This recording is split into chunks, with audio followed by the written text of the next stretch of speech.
regulatoria del cannabis y también de los usos del cannabis en el contexto de la salud mental, tanto para psicólogos como para colegas homeópatas que son médicos.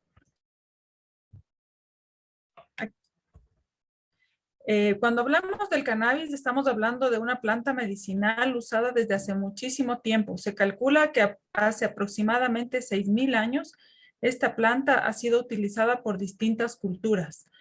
Eso quiere decir que esta planta tiene una relativa seguridad contemplando su uso ancestral, ya que en ese tiempo obviamente no habían estudios científicos. Sin embargo, al usarla ampliamente en cierto tipo de culturas, da a una persona un respaldo de lo que se estaba haciendo en la antigüedad. A esto se hace una analogía, por ejemplo, cuando uno usa una planta medicinal como la manzanilla, por ejemplo, o como la sábila. No se necesita en estas otras plantas tanta evidencia porque ya el uso ancestral de la planta y sin efectos secundarios mayores hace que uno pueda utilizarla con mayor seguridad. Es recién hace un poco más de 90 años que recién se regulariza la planta, se la clasifica como una planta prohibida, se la incorpora en las listas de sustancias controladas por las Naciones Unidas. Ahora, esto ha cambiado últimamente porque en los últimos años ha habido una cantidad de investigaciones científicas muy grande. Se calcula que más de 35.000 estudios científicos de todo tipo, desde preclínicos que son con animales y en probetas, todo lo que es in vitro, hasta estudios ya muy, muy controlados, aleatorizados, metaanálisis, revisiones científicas sistemáticas. Todo esto ahora ha respaldado muchísimo el uso del cannabis. Aquí en el Ecuador hubo un cambio importante a finales del 2019, cuando en el Código Orgánico Integral Penal se hicieron ciertos cambios. En el artículo 220 se coloca que si una persona está en posesión o en tenencia de fármacos que tienen cannabis, no constituye un delito siempre y cuando tenga un diagnóstico profesional.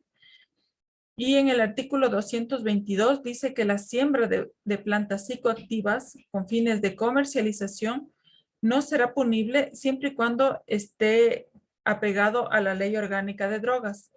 ¿Cuáles son estas excepciones? Tiene que tener autorización de siembra para fines medicinales, lo que es investigación y producción de fármacos por el Ministerio de Salud, o para fines no médicos, por ejemplo, adiestramiento, fines industriales no farmacéuticos o fines científicos no médicos. El que autoriza ahí es el Ministerio de Gobierno. Cuando se hizo estas modificaciones en el COIP, salieron prontamente unas normativas y regulaciones por parte del Ministerio de Salud Pública.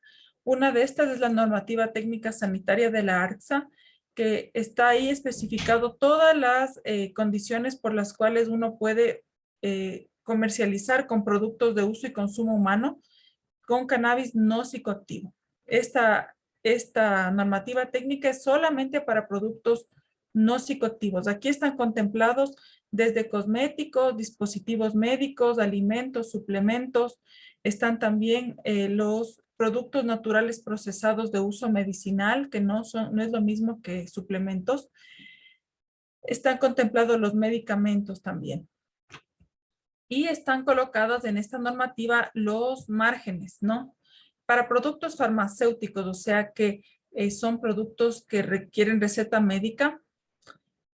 Para los medicamentos tienen que tener, cuando tienen menos del 1% de THC, son medicamentos que requieren receta blanca. Y con más del 1% de THC, son productos que requieren la receta especial. Para los productos naturales de uso medicinal, que serían los productos provenientes de plantas medicinales, pero ya son de tipo farmacéutico, igualmente el porcentaje es hasta el 1%. En cambio, en los suplementos, que son ya de venta sin receta, los suplementos no tienen que tener propiedades terapéuticas, no pueden adjudicarse un efecto terapéutico.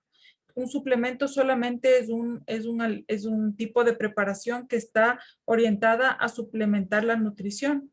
Este tipo de productos tienen que tener menos del 0.3% de THC y los alimentos igualmente menos de 0.3% de THC. Esta regulación está ahorita revisándose porque va a haber modificaciones, ya que el porcentaje de 0.3% de THC para los suplementos y alimentos, como ustedes pueden ver en la última columna de la derecha, ese 0.3% puede llegar a ser mucho si es que nos ponemos a pensar solamente en THC. ¿Ya? Por ejemplo, una gomita de cannabis de 3 gramos puede llegar a tener 8.7 miligramos de THC por unidad y aún así respetar el porcentaje de menos de 0.3%. Entonces, en ese caso es complejo porque 8.7 miligramos de THC ya tiene un efecto psicoactivo y no se trata de que las personas puedan tener un acceso a una producto psicoactivo y más aún de venta libre y con la forma de una gomita, de colores, etcétera. Puede ser un poco peligroso. En cambio, ya para lo que son productos farmacéuticos con el 1% de THC, ese producto podría estar hasta 29.7 miligramos de THC por unidad. Eso quiere decir que tiene un efecto psicoactivo considerable si es que no tomamos en cuenta el peso de 3 gramos. Eso también hay que ver relacionado a lo que son jarabes, por ejemplo, galletas. Viendo el peso de 0.3, que suena muy poquito, no hay ningún problema. O sea, si tiene 0.3%, puede ser un problema, porque es mucha cantidad de THC por producto. Después de este acuerdo ministerial de la ARSA salió el reglamento para el uso terapéutico, prescripción y dispensación de cannabis medicinal y productos farmacéuticos que contienen cannabinoides. Este reglamento es un acuerdo ministerial, tiene un nivel de categoría un poco mayor que una normativa. Este es hecho por el Ministerio de Salud Pública. En este reglamento se establecen todas las directrices para la prescripción. O sea, este reglamento está hecho para todos los profesionales que tienen la facultad de prescribir. Eso quiere decir los odontólogos, los médicos, las obstetrices, ¿sí? En este caso no tendría aquí no estarían contemplados los psicólogos, tampoco los naturópatas.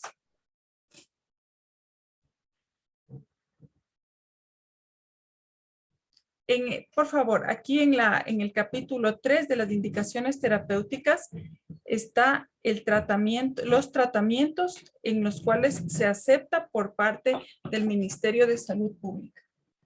Perdón un momentito.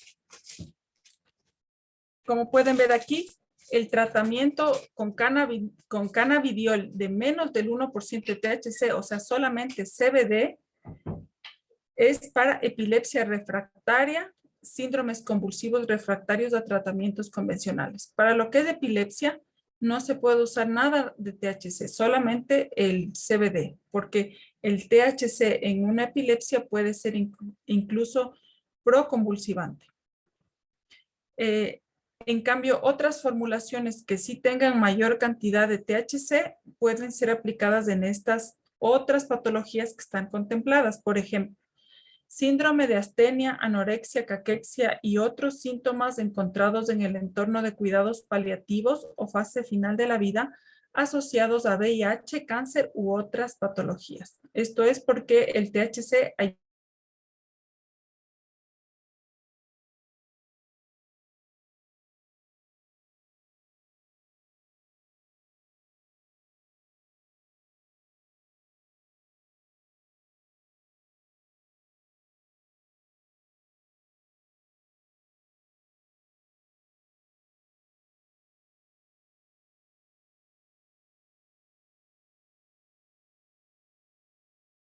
Mi disculpas, parece que hemos tenido problemas con el internet con la doctora. En breve se conectará de nuevo.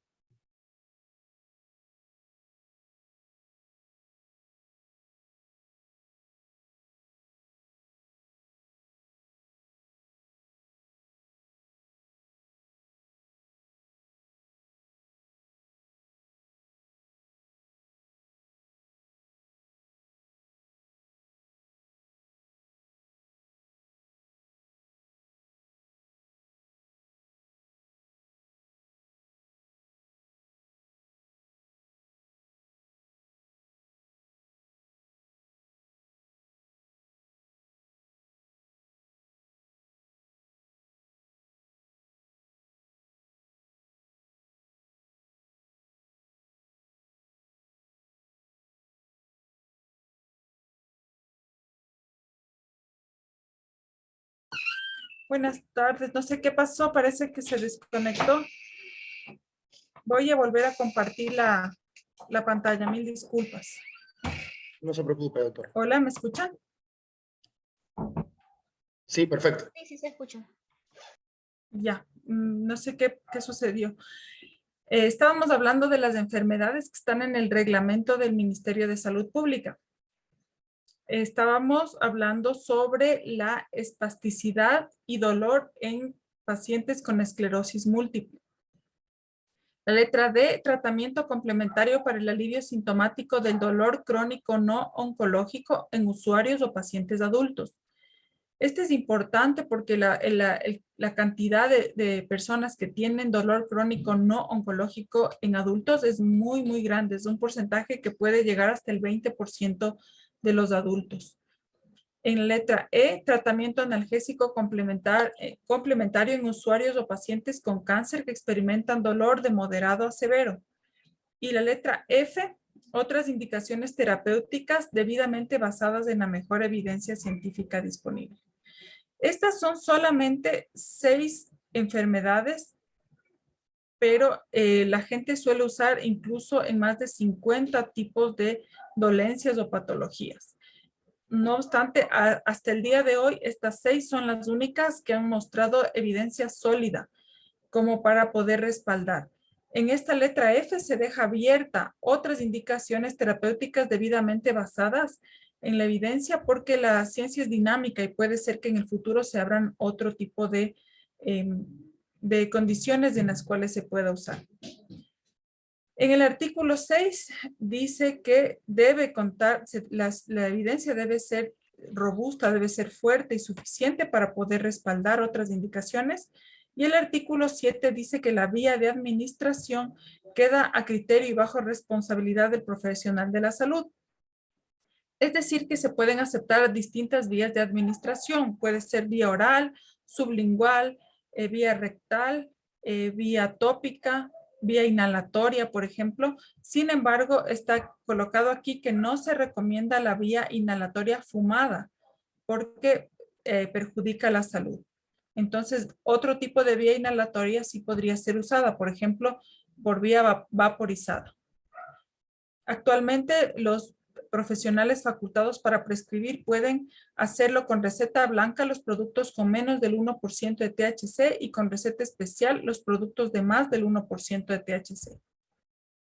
Hay que comprender que existen distintos tipos de cannabis, ¿sí? A través de la historia ha habido diferentes hibridaciones, o sea, no son modificaciones genéticas, no son productos transgénicos, sino que son simplemente cruces que han hecho los agrónomos para desarrollar distintas variedades. Es algo así parecido a lo que se hace con la mandarina, por ejemplo, que tiene la mandarina distintos tipos. Hay una mandarina pequeña, hay otra que no tiene pepa, hay una que es más fragante con la cáscara gruesa, etcétera. Son cruces que hacen los agrónomos para tener una planta distinta.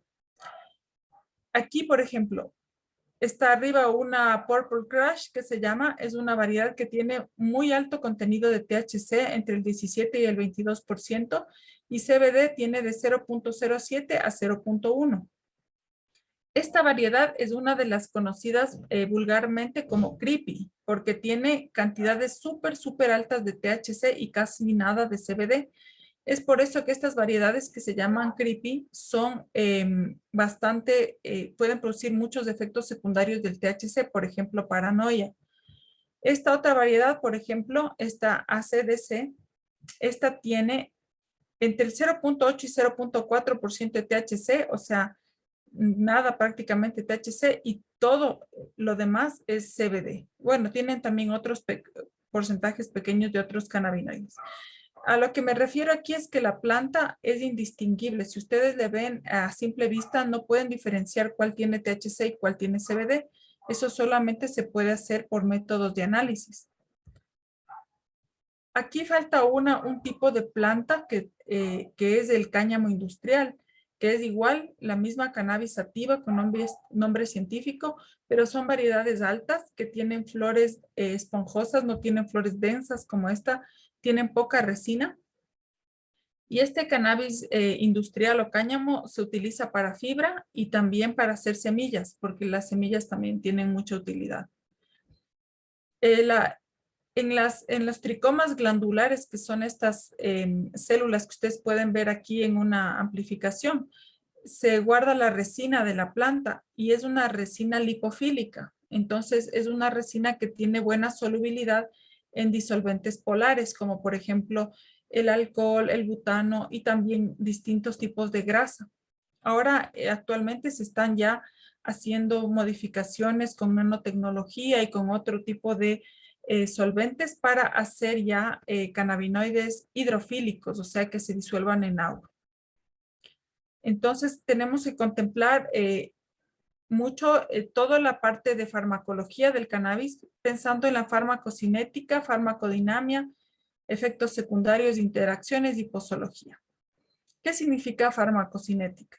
Farmacocinética es cómo esta sustancia se absorbe, se distribuye, se elimina por el cuerpo, cómo se metaboliza, etcétera. Entonces, no voy a ahondar en esto porque estamos hablando ahorita con un predominio de asistentes psicólogos, pero ¿a qué se refiere esto? Que mucho tiene que ver la vía de administración. O sea que cuando la gente consume el cannabis por vía oral, se puede tardar de 6 a 8 horas en sentir el efecto. Perdón, de 6 a 8 horas el tiempo de acción puede durar mucho más por vía oral. En cambio, como pueden ver acá arriba en la vía inhalatoria, el tiempo de acción puede llegar a ser de 2 a 4 horas. El inicio del efecto terapéutico también tiene que ver con la vía de administración. En la vía inhalatoria el efecto es inmediato, de 5 a 10 minutos. En cambio, en la vía oral el efecto puede tardar de 1 a 3 horas. Cada una de estas vías de administración tiene sus ventajas y sus desventajas. Por ejemplo, en la vía inhalatoria la ventaja es que la acción es mucho más rápida. Eso nos sirve para dolores intensos o para la náusea. ¿Cuál es la desventaja? Que se necesita destreza, que se necesita vaporizadores que no son muy accesibles. Hay la vía también sublingual, que es, hay un fármaco famoso que se llama Sativex. Ese es de vía de administración sublingual u oromucosa. Para que sea buena la absorción sublingual tiene que ser una molécula hidrofílica, o sea, tiene que haber sido modificada porque un aceite de cannabis común y corriente está en forma grasosa y esa no se absorbe bien por las mucosas orales. Entonces, hay mucha gente que dice, se compra un aceite de cannabis y dice, colóquese debajo de la lengua. Sin embargo, como es un vehículo grasoso, como un aceite, la verdad va a terminar siendo una absorción oral más que sublingual. La vía oral es ventajoso para enfermedades crónicas porque si la gente ya lo toma con horario, por ejemplo, cada 8 horas, se mantiene estable los niveles de cannabinoides. En este caso sí nos serviría más la vía oral. La dificultad es que es de difícil titulación porque a un paciente se le puede decir tome 2 gotas, pero si no le hace efecto, aumente 1 gota más. Y en este caso, el paciente no sabría cuándo subir o no subir porque puede incluso demorarse hasta 3 horas en ejercer su efecto terapéutico. Entonces, la persona a veces se repite la dosis, se toma, digamos, 3 gotas, se repite la dosis pensando en que no le hizo efecto y total, como se iba a activar recién a las 2 o 3 horas, el efecto es demasiado intenso. La vía tópica también es una vía interesante. Tiene la ventaja de que tiene menor efecto sistémico y es bueno para síntomas localizados, por ejemplo, para dolores artríticos o artrósicos. Ayuda mucho. El efecto no solamente es local, aquí hay digamos, un pequeño error en esta diapositiva porque sí hay una absorción más o menos del 10% en la vía tópica. Entonces, si una persona se hace un aceite que tenga mucho THC, que es el cannabinoide psicoactivo, puede absorberse por la piel y la persona puede sentir el efecto. Ahora, ¿cuáles son los efectos terapéuticos? Hay distintos niveles de evidencia científica. Entonces, nosotros en la ciencia consideramos, por ejemplo, los casos clínicos, los reportes de caso que se llaman. O sea, que cuando un paciente dice yo tuve Parkinson y me mejoró mucho. Esos son casos anecdóticos o casos sueltos, digamos. Entonces, estos casos sueltos en la evidencia no terminan de hacer un peso científico fuerte. Necesitamos evidencia que sea mucho más robusta. Eso quiere decir que hayan series de casos, que no sean solo casos que observen al pasado, sino que sean estudios prospectivos o estudios que sean con control, o sea, que se dé a un paciente un placebo y al otro paciente no se le dé placebo, etcétera. Estudios más rigurosos y acumular esos estudios rigurosos, eso se llama revisión sistemática o se llaman metaanálisis. Entonces, ahí es cuando uno ya puede dar una conclusión científica y decir esto realmente sirve. Entonces, ¿para qué la evidencia es conclusiva? Como les había dicho, dolor crónico en el adulto, síntomas espásticos en la esclerosis múltiple, náusea inducida por la quimioterapia y síndromes epilépticos intratables. ¿Para qué hay moderada eficacia, moderada evidencia de eficacia en trastornos del sueño asociados al dolor crónico, fibromialgia, síndrome de apnea del sueño y esclerosis múltiple? Todos estos trastornos del sueño están dando buen resultado con cannabinoides. También para la anorexia por VIH, reducción de la presión intraocular en el glaucoma. Limitado de nivel de eficacia en síntomas de demencia, en síntomas de Parkinson, en síntomas positivos y negativos en esquizofrenia, en síndrome de estrés postraumático, en secuelas asociadas a daño intracraneal por trauma o hemorragia, en trastornos de ansiedad social y en síntomas del síndrome de Tourette. Limitado nivel de ineficacia en síntomas depresivos, en dolor crónico o en síntomas depresivos en esclerosis múltiple. Y lo que todavía ahorita no hay suficiente evidencia como para respaldar es en síndrome de abstinencia, en síndrome de colon irritable, en cáncer, en anorexia, anorexia relacionada a la anorexia nerviosa, síntomas de la esclerosis lateral amiotrófica, Corea, enfermedad de Huntington y distonía. Ahora les voy a hablar sobre el sistema endocannabinoide. El sistema endocannabinoide es el sistema que tenemos en nuestro cuerpo, es uno de nuestros sistemas de comunicación intercelular, o sea, de cómo se comunican las células entre sí. Es un sistema que se conoce desde relativamente hace poco tiempo, más o menos en el año 90 empezaron a descubrir cómo funciona este sistema endocannabinoide. ¿Qué es lo importante de aquí? Que nosotros en realidad tenemos sustancias parecidas a los cannabinoides en nuestro cuerpo. Por ejemplo, la anandamida y el 2-AG. Son sustancias que nosotros fabricamos constantemente y el cuerpo fabrica estas sustancias a demanda. O sea que si es que uno necesita un poco más de anandamida porque el cuerpo necesita algo más de analgesia interna, por ejemplo, o más de relajación interna, o incluso para regular el apetito, para regular la glucosa, etcétera, el cuerpo fabrica estas sustancias internamente para estar en homeostasis, eso quiere decir para estar en equilibrio. Existen dos receptores que tenemos nosotros en nuestro cuerpo, que son el CB1 y el CB2, que están localizados en distintas partes. El CB1 está localizado más a nivel central y el CB2 a nivel periférico. Voy a pasarles este pequeño video para que puedan, que resume un poco esto del sistema endocannabinoide. Por favor, quisiera que me digan si es que se va a escuchar bien. Ya mismo comienzo. ¿Qué sabes en realidad sobre el cannabis? Bueno, eso también. Pero ¿sabías que el cannabis ha sido utilizado como planta medicinal desde casi el principio de los tiempos y que su uso fue disminuyendo ante el aumento de los opiáceos? Así que el interés por las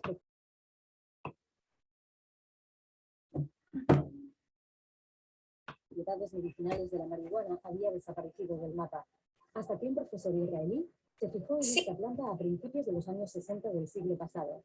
Rafael Meshulam aisló y sintetizó uno de los principales componentes activos de esta planta, el cannabinoide THC, y poco después el CBD. Descubrió que este compuesto orgánico tiene la increíble habilidad para conectarse con muchas células de nuestro cuerpo. Se habla de este cannabinoide como la llave de un candado molecular. De esta manera conocemos el mecanismo por el que el THC actúa en nuestro organismo. Conectándose a los receptores CB1 y CB2 ubicados en la capa exterior de nuestras células, los cannabinoides actúan como mensajeros químicos. Meshulam y su equipo se preguntaban el porqué de la existencia de un receptor específico en nuestro organismo para este tipo de molécula.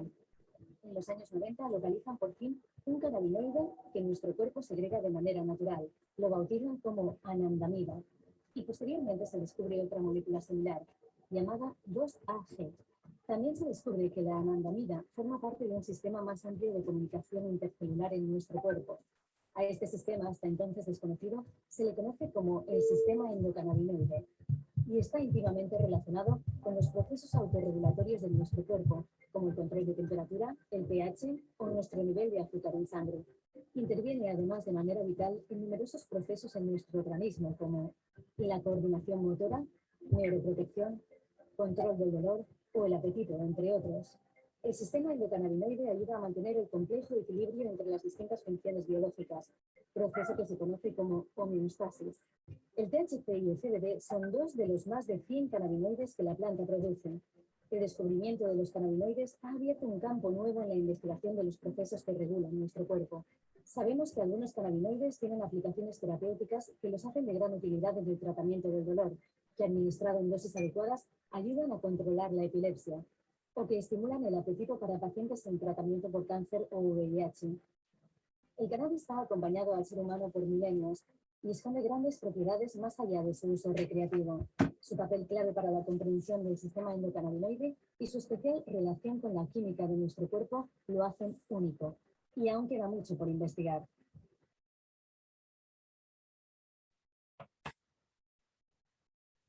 Este es un video bastante interesante y resumido sobre el sistema endocannabinoide.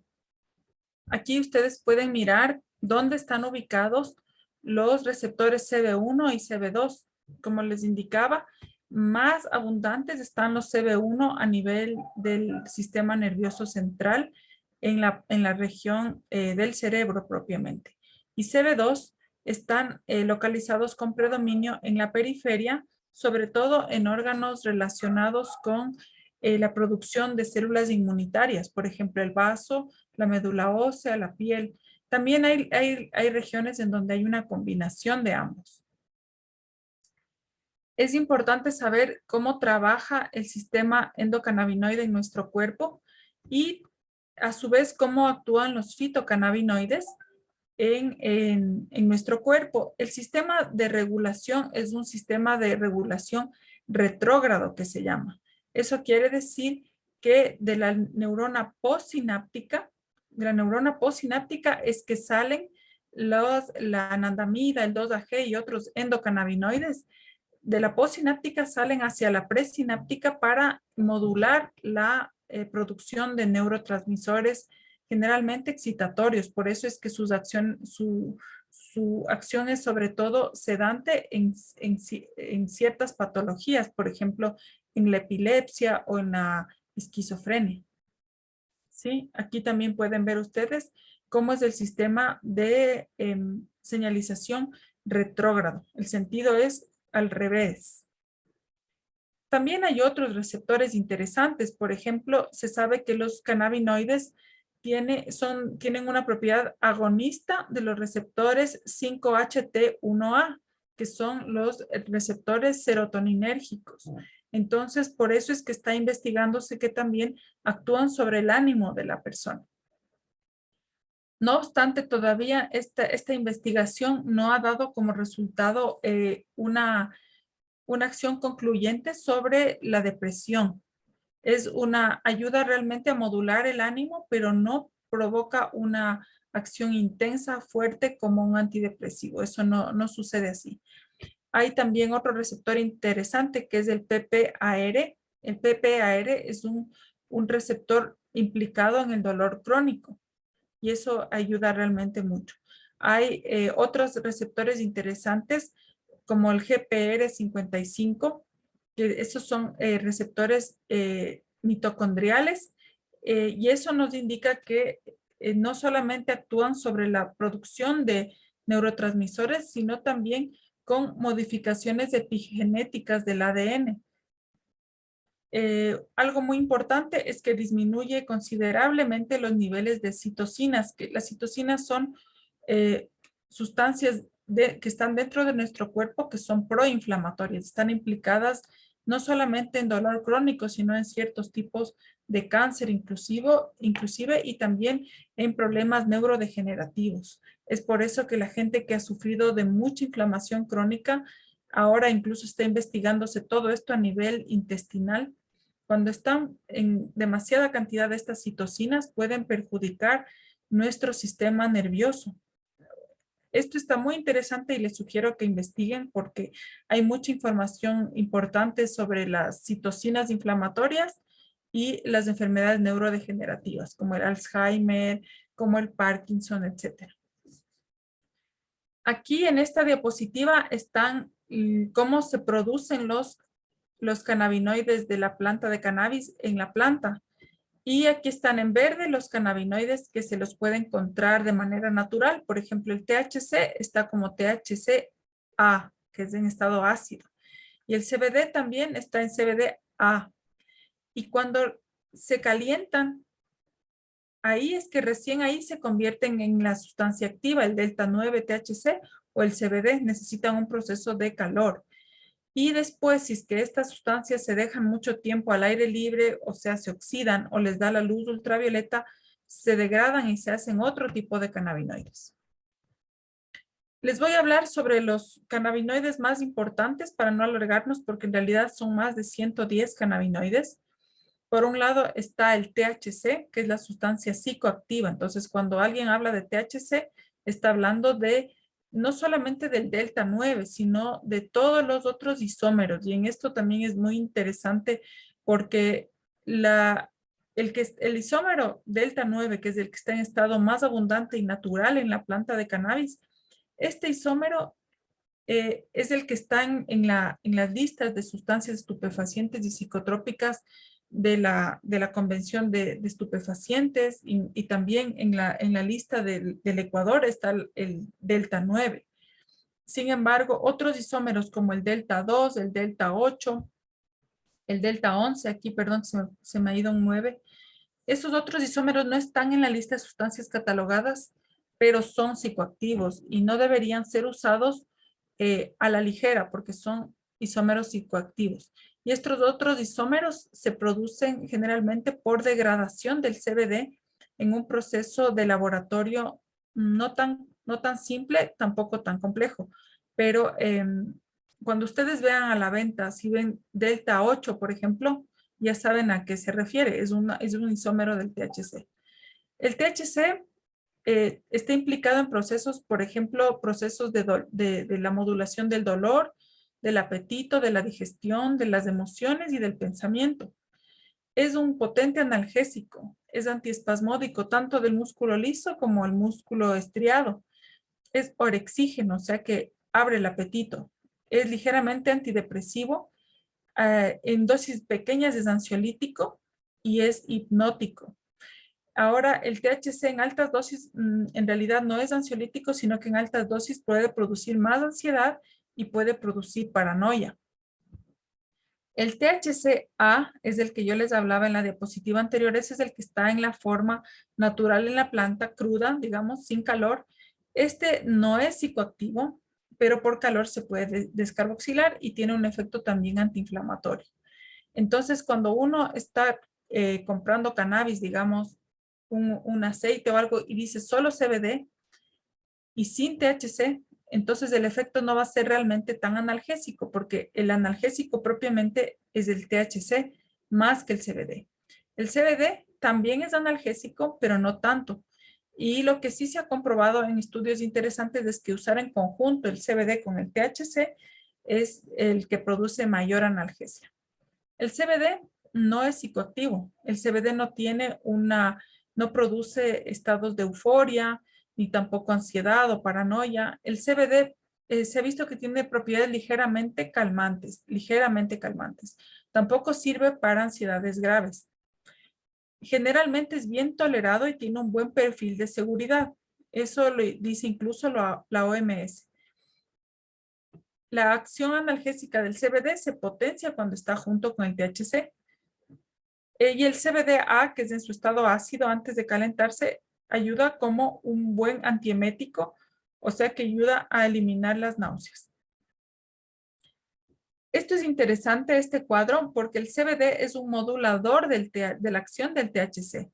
Eso quiere decir que los dos entran en el mismo receptor, por ejemplo, en el CB1 o en el CB2, pero cuando se une, aquí, por ejemplo, en la imagen de abajo, se une el CBD al mismo receptor, cambia la configuración del receptor y por eso es que el THC se siente menos o tiene menos efecto.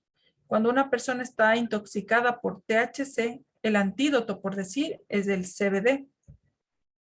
Acá hay otro cannabinoide interesante que es el CBG. El CBG es también no psicotrópico y es la forma neutra del CBGA, que es el precursor biosintético de todos los cannabinoides.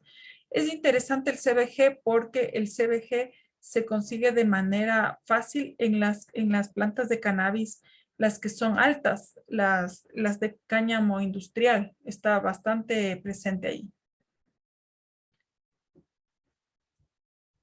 Hay las sustancias terpenos y terpenoides, que no son cannabinoides propiamente, excepto el beta-cariofileno. Este beta-cariofileno, que es un sesquiterpeno, es un terpenoide un poco complejo, este sí tiene propiedades antiinflamatorias y analgésicas y es un agonista selectivo de CB2, entonces es el único sesquiterpeno que sí podría estar relacionado con la nomenclatura o podría llamarse un tipo de cannabinoide. Los otros terpenos son sustancias aromáticas.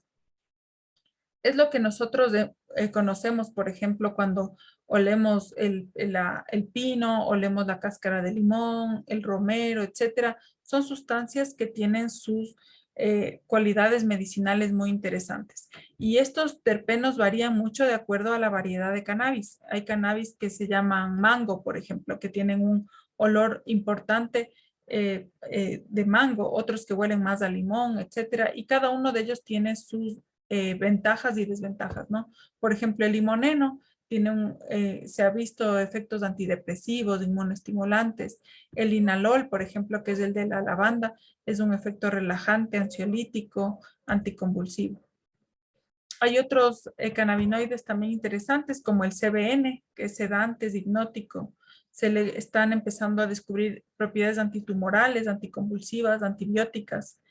El CBG, que ya hablamos, el CBC, antiinflamatorio, antibiótico, antimicótico y también analgésico. El CBG, para terminar con el CBG, tiene propiedades no solamente analgésicas, antiinflamatorias, sino también propiedades estimulantes del apetito, antibióticas, inmunomoduladoras, antineoplásicos, emolientes, antidepresivos, etc. Ahora vamos a hablar un poquito sobre el dolor crónico, aunque nuestra presentación es más dirigida hacia la salud mental.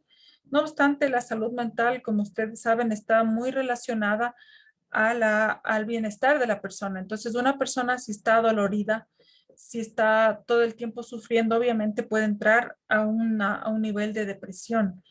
Por eso es que el dolor crónico sí se contempla para ser tratado en los trastornos de salud mental, porque muchas veces son dos componentes que no pueden ser separados.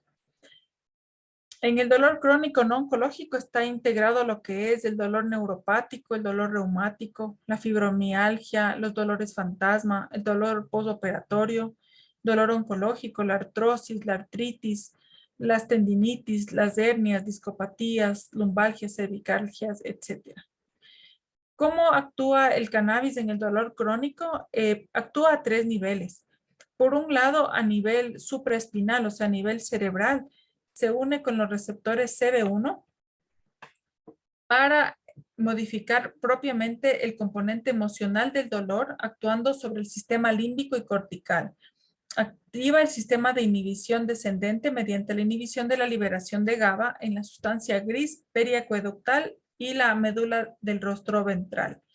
A nivel de la espina, o sea, a nivel de la columna, el CB1 es expresado en el ganglio de la raíz dorsal y en terminales nociceptivas y no nociceptivas en el asta dorsal de la médula espinal, donde también inhiben la liberación de neurotransmisores pronociceptivos y la transmisión del estímulo doloroso.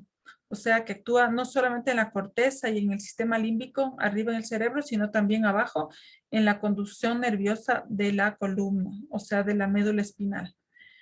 Y en la periferia también actúa porque se unen los receptores CB1 y CB2, inhibiendo la transmisión del dolor y también actuando como un antiinflamatorio potente, porque lo que es CB2 es ya actuar sobre el sistema inmune, o sea, la producción de citocinas. Hay muchos estudios que respaldan el uso del cannabis para el manejo del dolor. Y es muy interesante porque ahorita se está hablando de que en Estados Unidos, por ejemplo, hay una epidemia de sobredosis de opioides, porque la gente con dolor crónico necesita otro tipo de alternativas. Ahora, en cuanto a dolor crónico, hay también sus detractores que dicen que se ha comprobado que el cannabis reduce el dolor entre un 30 y un 50% de puntos en la escala del dolor. No sé si ustedes saben, pero hay más de, en la escala del dolor hay 10 puntos y bajar 3 puntos de dolor, los detractores dicen que es muy poco. Ahora, en la práctica clínica uno sabe que un paciente bajar 3 puntos de dolor de 10 puntos es ya un cambio de vida. Es de un paciente que no puede levantarse de la cama a levantarse y hacer sus actividades. Si bien no actúa de una manera tan fuerte, tan intensa como la morfina, por ejemplo, como un opioide fuerte, pero ayuda a la persona a manejar su vida, a tener una vida un poco más llevadera. Y tiene menos efectos secundarios, ¿sí? Porque también eso dicen, los detractores dicen, no es posible exponer a la gente a un riesgo tan alto de usar cannabis para apenas bajar 3 puntos del dolor. Entonces ahí nos ponemos a pensar a qué se refieren con riesgo alto. El riesgo del cannabis, del riesgo peligroso, digamos, es el efecto psicoactivo, pero un riesgo para la salud propiamente, digamos, un daño hepático, un daño renal, úlceras en el estómago, no produce. Entonces, lo que hay que saber es cómo dosificar de manera paulatina, empezando por dosis bajas, para que no haya un efecto psicoactivo intenso y desagradable. Pero si superamos esto, el efecto analgésico es bastante bueno. Ahora que estamos hablando de salud mental, también podríamos hablar sobre los efectos antipsicóticos. Para la esquizofrenia está ofreciendo una posibilidad muy interesante, sobre todo para esquizofrenias refractarias, o sea que no pueden ya ceder con otros fármacos, pero solamente aquí se puede usar el CBD puro, no se puede usar el THC, porque el THC más bien aumenta la paranoia y el THC está contraindicado en procesos psicóticos. Pero el CBD puro sí ayuda mucho para procesos de esquizofrenia. Hay algunas teorías de cómo funciona, sobre todo relacionadas con mejorar la cantidad de anandamida a nivel cerebral, que es este cannabinoide endógeno. Hay estudios sobre la proteína mTOR y también hay otros estudios que indican que puede actuar sobre la enzima que degrada los cannabinoides, que es la FAAH. Hay algunos estudios interesantes en psicosis. Lo único que hay que tomar en cuenta en cuanto a esquizofrenia y psicosis es que si es que la persona está polimedicada, o sea, está usando otros antipsicóticos, tenemos que hacer una medición de las enzimas hepáticas porque usan la misma vía de degradación que es el citocromo P450. Entonces tenemos que ser cautelosos, medir las enzimas hepáticas antes del tratamiento y luego medir cada mes viendo que no se eleven. Si es que hacemos esto no hay ningún problema porque usar las enzimas del citocromo P450 tampoco es algo del otro mundo. El 60% de los fármacos utilizan esta vía enzimática. Entonces, si lo hacemos de manera responsable, mirando, observando las interacciones medicamentosas, está bien. Y en cuanto a la psicosis, se tienen que usar cantidades de cannabinoides súper altos. Hay estudios que incluso empiezan con 1000 miligramos de CBD por dosis. Bueno, en resumen, tanto para el dolor, la epilepsia y la espasticidad hay suficiente evidencia. Para lo demás, todavía hay, lagunas, digamos, en la ciencia. ¿Se puede usar con cannabis? Con opioides, sí, se puede usar con opioides y no hay problema, más bien el efecto es sinérgico y ayuda mucho. ¿Cómo se dosifica? Siempre empezar con dosis bajas e incrementar muy poco a poco y mantenerse con las dosis más bajas. Por eso se va subiendo, cuando es en gotas, por ejemplo, se va subiendo una gota cada 5 días para ver cómo tolera el paciente. Cuando la vía es inhalada, la titulación puede ser un poco más rápida porque ahí se espera entre 15 y 30 minutos para usar la siguiente dosis. Esto también es interesante que el efecto del THC, que es el efecto psicoactivo, crea tolerancia, o sea que la persona cada vez necesita más cantidad de THC para sentir el efecto psicoactivo. Eso pasa con los usuarios que usan cannabis de manera recreativa. Pero el efecto analgésico no tiene este efecto de tolerancia, eso es lo bueno. Entonces uno empieza con dosis pequeñas de THC, la gente nunca ni siquiera le llega a sentir el efecto psicoactivo del THC, pero el efecto analgésico sí lo siente. En cuanto a la seguridad, esto también es interesante porque se ha hecho estudios con monos, por ejemplo, con perros, y se ha visto que no hay una dosis letal para el THC. Se necesitaría más de 474 gramos de flores para que recién ahí haya un efecto que pueda ser peligroso. Y este efecto de 400, esta cantidad de 474 gramos prácticamente nunca se alcanza ni en una dosis terapéutica y tampoco en una dosis de un usuario recreativo. En cuanto a las contraindicaciones, no debe ser usado en embarazo, en lactancia. En pacientes que vamos a usar THC, no debe ser usado en esquizofrenia o trastornos psicóticos, tampoco en arritmias mal controladas, porque el THC puede dar un poco de taquicardia. Y usando medicamentos de un rango terapéutico muy limitado, por ejemplo, en los anticoagulantes orales o, por ejemplo, en el ácido valproico, en la carbamazepina, en el clobazam, que el rango de la terapéutico es muy pequeño. Ahí tenemos que también tener precaución, sobre todo cuando usamos CBD en altas dosis. Efectos secundarios, tenemos pocos. Con THC son los efectos más marcados, que son fatiga, taquicardia, mareo, boca seca, paranoia, depende de la dosis. Y el CBD, muy pocos efectos secundarios y generalmente lo que puede producir es somnolencia o molestias gastrointestinales. Hay que tener la advertencia de que el dolor es un síntoma que nos alerta. El dolor es un mecanismo que tiene el cuerpo para avisarnos que algo no está bien. Entonces, esto es importante porque si una persona anda con un dolor, por ejemplo, un dolor extraño, vago en la mitad de la espalda, que se va hacia el abdomen, puede estar cursando con un cáncer, por ejemplo, y nosotros dándole cannabis, le estamos dando una sustancia analgésica que enmascara los síntomas y por dentro va progresando el problema. Entonces, hay que considerar eso siempre. Otra cosa es que no se aconseja usar cannabis si la persona va a conducir, va a trabajar con maquinaria pesada, va a atender a niños pequeños, porque puede producir un poco de somnolencia. Otra cosa importante, no dar cannabis a personas que han estado con consumos problemáticos, porque obviamente no podemos dar una sustancia que puede crear cierta dependencia e incluso un poco de abstinencia, porque el cannabis de manera recreativa en altas dosis puede crear síndrome de abstinencia. Este síndrome de abstinencia que puede dar el cannabis solo se ha observado en consumo recreativo, o sea, en consumo de cannabis inhalado y en súper altas dosis.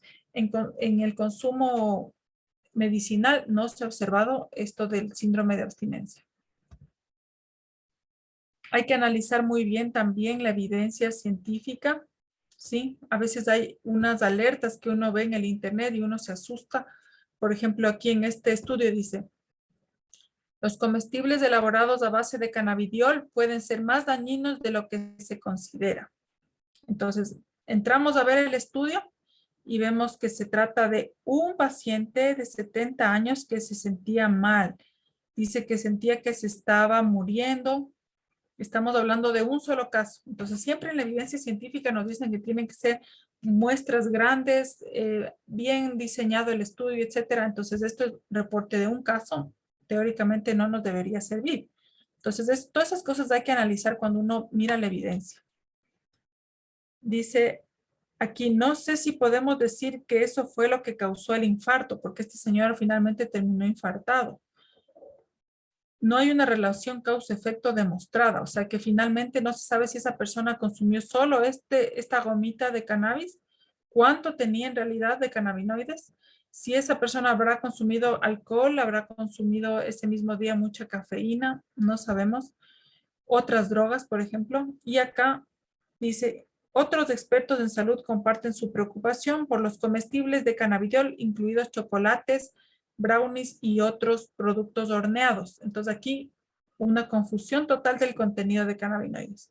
En Estados Unidos se consiguen generalmente chocolates, brownies y otros productos no de cannabidiol, se consiguen de cannabis psicoactivo. Entonces no podemos mezclar las dos cosas y eso es un error en la interpretación del uso del cannabis medicinal. Cuando hay gente que sale y dice, yo estoy en contra del cannabis medicinal porque el cannabis ha producido cuántos casos de drogadictos. Estamos hablando de una persona que está consumiendo cannabis psicoactivo. Esa es una persona que tiene un trastorno de consumo.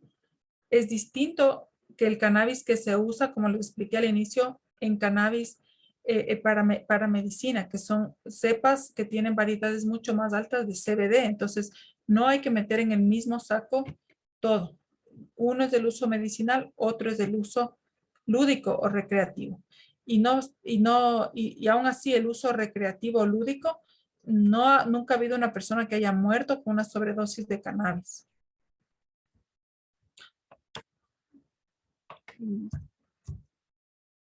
Otra cosa importante es el uso sinérgico entre cannabinoides, que se llama efecto séquito.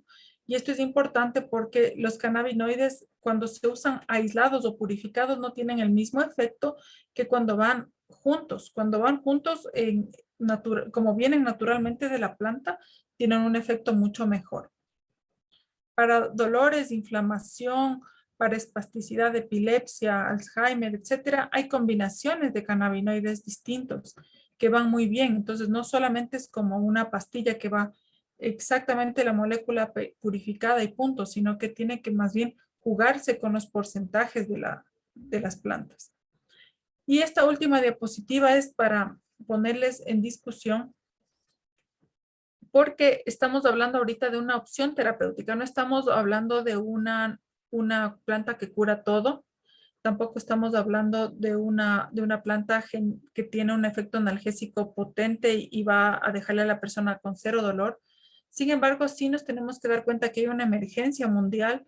Están muriendo actualmente 130 personas todos los días por sobredosis de opioides. Más de 11 millones de personas en Estados Unidos, solo en Estados Unidos, afirman haber usado indebidamente analgésicos opioides recetados por el médico. Ahora están recetando opioides sin ningún tipo de restricción ni miedo y los opioides sí pueden matar a los pacientes. Entonces, si nosotros ahora podemos ofrecer una alternativa terapéutica que tiene que ser vigilada, que tiene que ser el médico o el médico que está a cargo tiene que saber bien sobre dosificación de cannabinoides y los psicólogos que acompañan a los pacientes también tienen que saber de qué se trata, saber cómo actúa y ver que para ciertas cosas tampoco es que sirve mucho. Por ejemplo, hay un estudio que recién está circulando mucho por el internet, que es un estudio de la revista Lancet de octubre del 2019, que dice para trastornos de la salud mental el cannabis no sirve, así, grande. Pero eso hay que leerlo bien.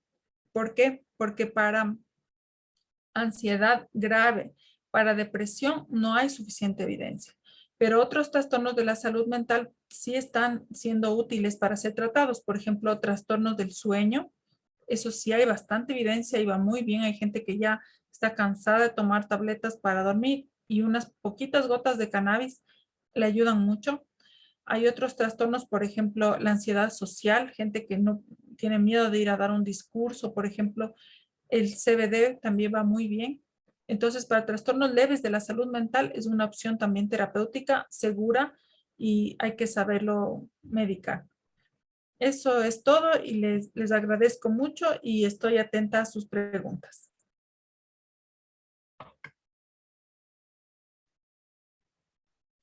Muchas gracias, Bueno, doctora, por esta interesante información que ha compartido con nosotros esta tarde. Nos gustaría leer las siguientes preguntas que ha escrito durante su intervención.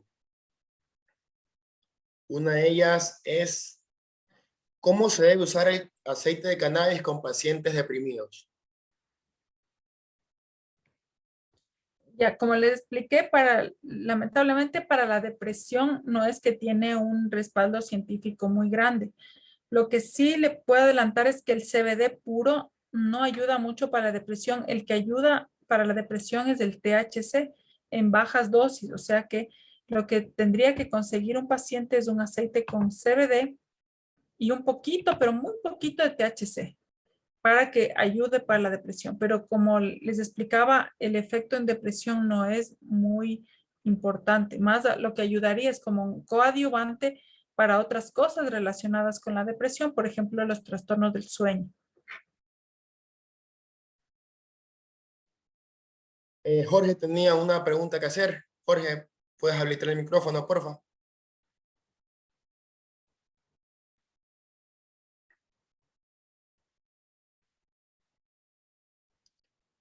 Gracias, muy buenas tardes. Sí, quería hacer una pregunta que estaba relacionada precisamente con lo que en principio decía, ¿no? Y quería saber, ya que usted aplica, ¿no? Usted habla sobre el efecto terapéutico del THC y de los CBD.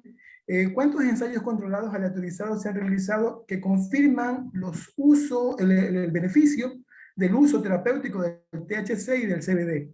Y si existen metaanálisis también que confirmen los beneficios, ¿no? Porque siempre hay que valorar los pros y los contras, ¿no? Entonces, en ese sentido, ¿qué beneficios hablan estos ensayos controlados aleatorizados? ¿Sí? Gracias. Sí, hay una infinidad de estudios científicos. O sea, como le explicaba al inicio, hay más de 35,000 estudios. De lo que se trata ya de revisiones sistemáticas y metaanálisis de lo que hemos revisado nosotros, porque ese es nuestro trabajo dentro del Ministerio de Salud. Hay más de 50 revisiones sistemáticas, metaanálisis, igual una cantidad gigante, para las enfermedades que están colocadas dentro del reglamento del Ministerio de Salud, que son esas 6 que yo les mencioné. Epilepsia refractaria, dolor crónico no oncológico en el adulto, dolor oncológico, espasticidad en la esclerosis múltiple, anorexia en las fases finales de la vida. Eso es lo que y la náusea en la quimioterapia. Esas 6 condiciones tienen toda la evidencia que puede haber, o sea, todo. Ahora, hay también unos pocos estudios que más bien son heterogéneos, o sea, digamos que de los 50 estudios que le estoy diciendo, 30 apoyan el diagnóstico y los otros 20 están entre incierto y unos poquitos que no. Pero la tendencia total y sólida es la que sí se apoyan en esas 6 condiciones sobre todo. ¿Por qué instituciones como el NIDA, que es el Instituto Nacional de Drogas de los Estados Unidos, habla con mucha cautela acerca del uso terapéutico del cannabis y no lo avala, no tienen todavía la precaución para mostrarse bastante escépticos con el uso de los distintos tipos de principios activos que tiene el cannabis? ¿Por qué esto pasa? Porque no es posible que una planta que puede crecer en una maceta en la casa de uno, pueda arrebatarle el mercado de una fuertísima industria como es la de los analgésicos no esteroideos y los opioides. Son industrias gigantes, realmente gigantes, y nadie obviamente va a estar interesado en que entre un jugador aquí a esta competencia y se robe una cierta cantidad de pacientes. Por eso es que no hay el apoyo consolidado y fuerte. Y cuando hemos estado en congresos de instituciones oficiales mundiales sobre drogas, dicen, bueno, ok, hay evidencia suficiente con cannabis, pero Queremos que se use solamente las moléculas aisladas en miligramos. Solo de esa manera nosotros respaldamos. ¿Eso qué quiere decir? Que respaldan el uso farmacológico, jamás el uso ancestral o que uno pueda plantar algo que no le va a costar. Porque eso nadie está interesado en una industria que no cuesta. O sea, algo que la gente pueda obtener sin pasar por la farmacéutica. Lamentablemente es así. Doctora. Sí. Sí, muy buenas tardes. Yo tengo una consulta. En este caso, en cuanto a terminología, he escuchado mucho marihuana medicinal o cannabis medicinal. ¿Es la terminología correcta o específica o realmente es algo que el ser humano inventó para decir o manifestar ciertas situaciones o ciertas medicinas, en este caso, como usted lo mencionaba? La planta de marihuana es la planta de cannabis con porcentajes elevados de THC. Marihuana se conoce como la variedad psicoactiva. Ahora, si es que uno le dice marihuana medicinal, sería una planta psicoactiva de cannabis, pero que está siendo usada para fines medicinales. Como les decía, el THC tampoco es el malo de la película, sino que tiene sus indicaciones. Entonces, si va a ser usada con esos fines, es una marihuana medicinal. Ok, listo. Muy amable. Gracias. Una pregunta adicional. Disculpe que sea persistente. ¿No le parece que el uso del THC y del CBD, ya que el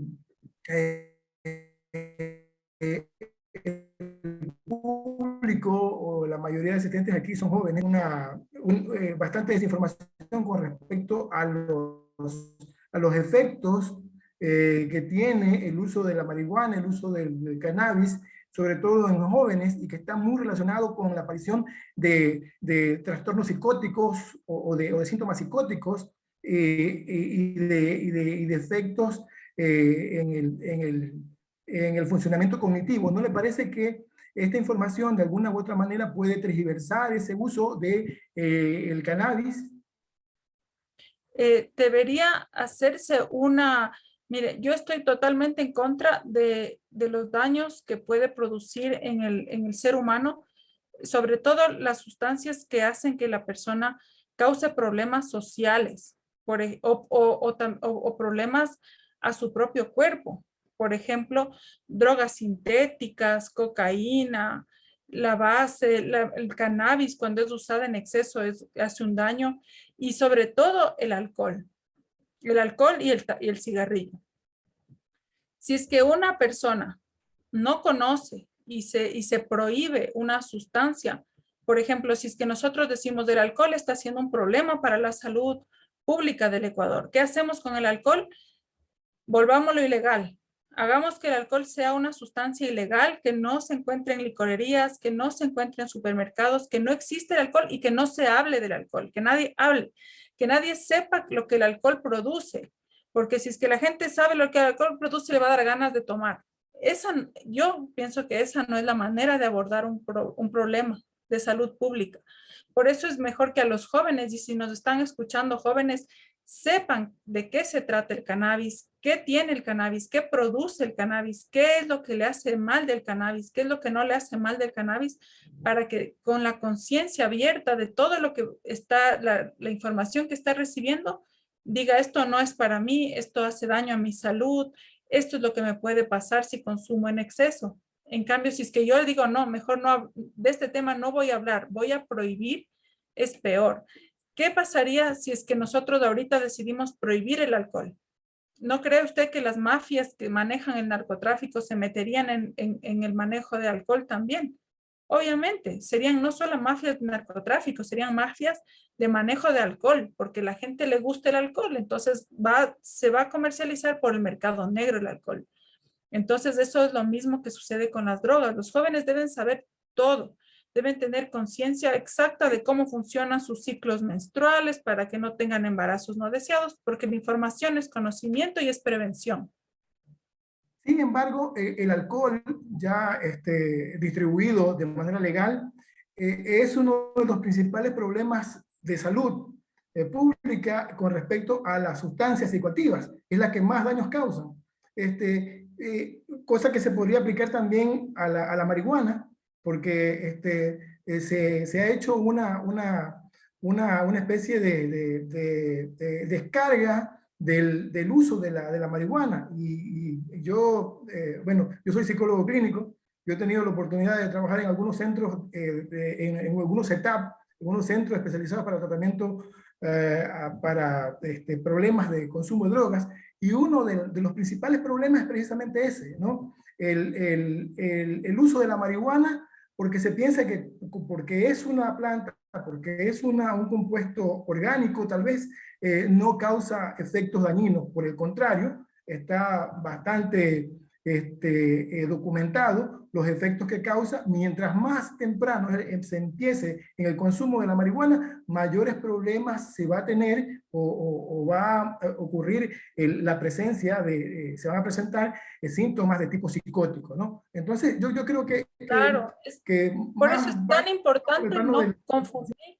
Es tan importante no confundir el uso recreativo o el uso problemático, o sea, lo que es la propia, digamos, en palabras burdas que están mal usadas, incluso el término drogadicción debe ser totalmente separado del uso medicinal, porque estamos hablando igual que el fentanilo, por ejemplo, que está ahorita siendo un problema gravísimo en Estados Unidos del uso de fentanilo con muertes, y del fentanilo que usamos para las cirugías.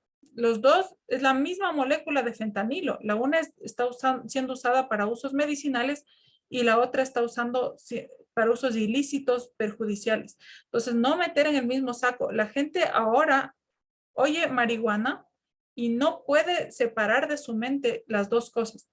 Tiende a mezclarlas inevitablemente cuando estamos hablando de sustancias iguales que se usan con fines distintos. De eso tenemos que separar totalmente.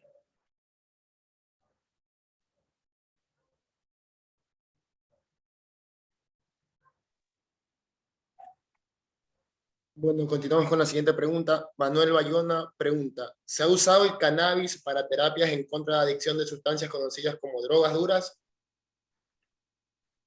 Heroína, cocaína. Está ahorita empezando a hacerse investigación, sobre todo con CBD inhalado, porque como les expliqué, los cannabinoides cuando se usan por vía inhalatoria actúan mucho más rápido. Entonces el CBD, solo CBD, no THC, puede llegar a inhibir el impulso cuando una persona está con una situación de adicción, tiene un impulso de dopamina muy intenso, que es el sistema de recompensa en el cerebro. Entonces, de alguna manera, el CBD puro y de manera inhalada puede ser algo que ayude a impedir que la persona salga, por ejemplo, tenga el impulso de salir a consumir. Eso todavía está en investigación. Y al momento hay resultados prometedores, pero no hay evidencia conclusiva.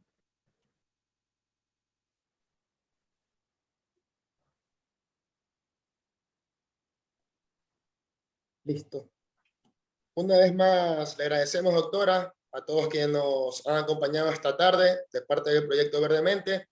Que tengan un buen día. Muchas gracias.